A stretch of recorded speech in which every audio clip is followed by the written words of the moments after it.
नमस्कार, कशिश न्यूज देख रहे हैं आप। आपके साथ मैं हूं शिखा सरोज सिंह और बुलेटिन की शुरुआत करते हैं बड़ी जानकारी से। जहां लोकसभा चुनाव 2024 के आखिरी चरण का कल मतदान होगा। ईसी ने चुनाव के लिए सभी तैयारियां पूरी कर ली हैं और पूरी होने का दावा किया गया है तैयारियों का। सभी मतदान केंद्रों पर सुरक्षा के पुख्ता इंतजाम रहेंगे। देश भर की 8 राज्यों की 57 सीटों के लिए चुनाव होने हैं और बिहार की 8 सीटों पर चुनाव होगा। नालंदा, पटना साहिब, पाटलिपुत्र में चुनाव होने हैं, तो वहीं आरा, बक्सर, सासाराम, काराकाट में भी चुनाव होने हैं। अंतिम दौर में जहानाबाद सीट के लिए भी चुनाव होगा। तो झारखंड की 3 सीटों पर चुनाव होगा। राजमहल, दुमका और गोड्डा में भी चुनाव किए जाएंगे। तो लोकसभा चुनाव 2024 के आखिरी चरण का कल मतदान होना है। ईसी ने सभी तैयारियां पूरी होने के दावे किए हैं। सभी मतदान केंद्रों पर सुरक्षा के पुख्ता इंतजामात रहेंगे और देश भर की 8 राज्यों की 57 सीटों के लिए चुनाव होने हैं और बिहार की 8 सीटों पर चुनाव होगा। नालंदा, पटना साहिब, पाटलिपुत्र में चुनाव होने हैं, तो वहीं आरा, बक्सर, सासाराम, काराकाट में चुनाव होने हैं। अंतिम दौर में जहानाबाद सीट के लिए भी चुनाव होगा। झारखंड की अगर बात की जाए तो 3 सीटों पर चुनाव होंगे। राजमहल, दुमका और गोड्डा के लिए चुनाव होने हैं। तो इसी की तरफ से सभी तैयारियां पूरी होने के दावे किए गए हैं और पुख्ता इंतजामात चुनाव के मद्देनजर किए जा चुके हैं। लोकसभा चुनाव 2024 को लेकर पूरी तैयारियां की गई हैं और इसी पर और ज्यादा जानकारी लिए प्रीतम हमारे सहयोगी जुड़ गए हैं। देखिए प्रीतम, लोकसभा चुनाव 2024 के आखिरी चरण का कल मतदान होना है और इसी ने दावा किया है कि तैयारियां पूरी कर ली गई हैं। बिल्कुल बिल्कुल तैयारियां पूरी की गई हैं, चूंकि ये आखिरी दौर का मतदान है। बिहार में 8 लोकसभा सीटों पे मतदान होना है। पटना साहिब, पाटलिपुत्र, आरा, बक्सर, काराकाट, नालंदा।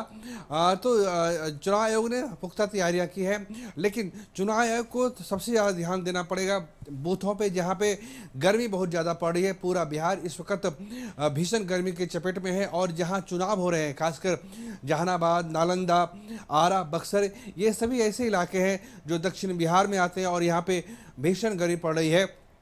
तो ये कोशिश होगी कि ज़्यादा से ज़्यादा लोग मतदान केंद्र पे पहुँचे और जो लोग मतदान केंद्र में पहुँचे उनके लिए ठंडे पानी की व्यवस्था हो, उनके लिए टेंट की व्यवस्था हो। महिलाएं हैं तो उनके लिए व्यवस्था हो ताकि वोटिंग का परसेंटेज ना गिर सके। वैसे भी पटना साहिब कम वोटिंग को लेकर बदनाम रहा है। यहाँ पे 40% 45% से ज़्यादा वोटिंग नहीं होती है। पटना साहिब एक तरीके से शहरी इलाका है, पॉश इलाका है, साधन संपन्न लोग रहते हैं और उनमें मतदान के प्रति एक थोड़ा उत्साह कम देखा जाता है।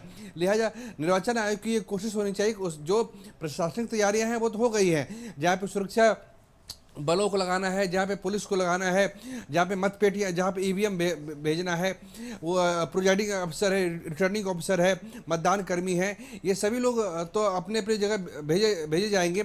लेकिन सबसे बड़ी चुनौती सुरक्षा से ज़्यादा गर्मी को लेकर है। गर्मी भीषण हो रही है और इस बारे में निर्वाचन आयोग को देखना पड़ेगा कि कहीं गर्मी के चक्कर में वोटिंग परसेंटेज कम ना हो जाए।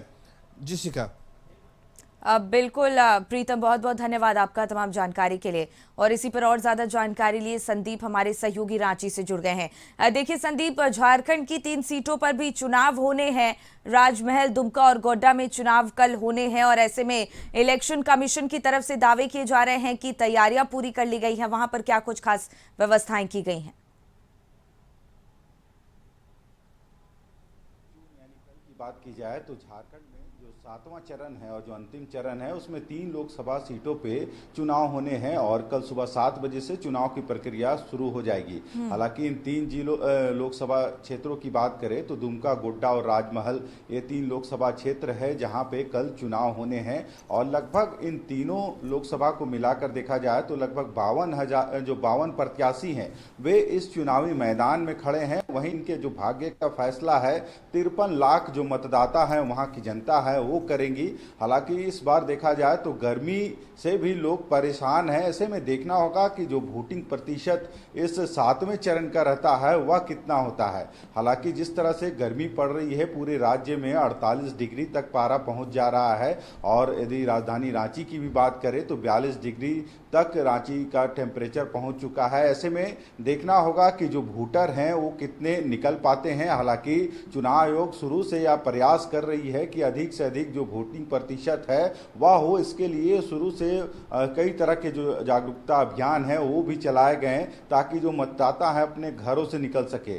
हालांकि हर एक इस 4 चरणों में जो झारखंड में चुनाव हुए हैं और इससे पहले जो 3 चरणों में 11 लोकसभा सीटों में चुनाव संपन्न हो गए हैं, वहां पे कई ऐसे मॉडल बूथ या फिर बूथों को सजाया गया था ताकि मतदाता हैं वो घरों से निकल के अधिक से अधिक संख्या में मतदान करे। पर अब तक यदि देखा जाए तो वोटिंग प्रतिशत भी एक तरह से ठीक ही रहा है इन 3 चरणों में। पर यह अंतिम चरण है और जिस तरह की जो गर्मी पड़ रही है तो उससे देखना होगा कि कितना वोटर कल निकल पाते हैं। हालांकि शुरू से ही प्रयास है चुनाव आयोग का, वहीं जो विभिन्न पार्टियां हैं उनकी तरफ से भी लगातार लोगों से यह जरूर अपील की जा रही है कि वो अपने अधिकार का प्रयोग करें। और कल देखना होगा 7 बजे सुबह से वोटिंग की जो प्रक्रिया है वह शुरू होगी।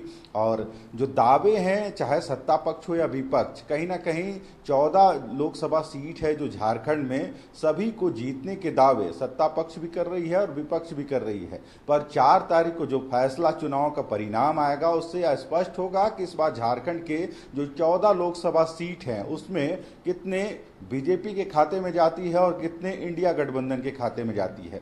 हालांकि दोनों तरफ से ही जो उनके स्टार प्रचारक थे, जो पहला चरण झारखंड में जब शुरू हुआ था तब से ही उनके आने का सिलसिला झारखंड में जारी था। और कहीं ना कहीं जो यहाँ के मतदाता हैं उनको कैसे मोटिवेट किया जाए, अपनी पार्टी और अपने जो प्रत्याशी हैं उनके तरफ उनका रुझान या फिर झुकाव कैसे हो, इसको लेके लगातार कवायद जो है चल रही है। हालांकि कल जो चुनाव प्रचार है उसका शोर थम गया है। आज जो प्रत्याशी हैं वे डोर टू डोर कैंपेनिंग कर सकते हैं, पर अब लोगों को इंतजार है कल का। और कल के जो मतदान होंगे उसके बाद जो परिणाम आएंगे वो 4 जून को आएंगे। तो 4 जून को सबकी निगाहें अब टिकी हुई है। बिल्कुल बिल्कुल संदीप, बहुत बहुत धन्यवाद आपका तमाम महत्वपूर्ण जानकारी हम तक पहुंचाने के लिए।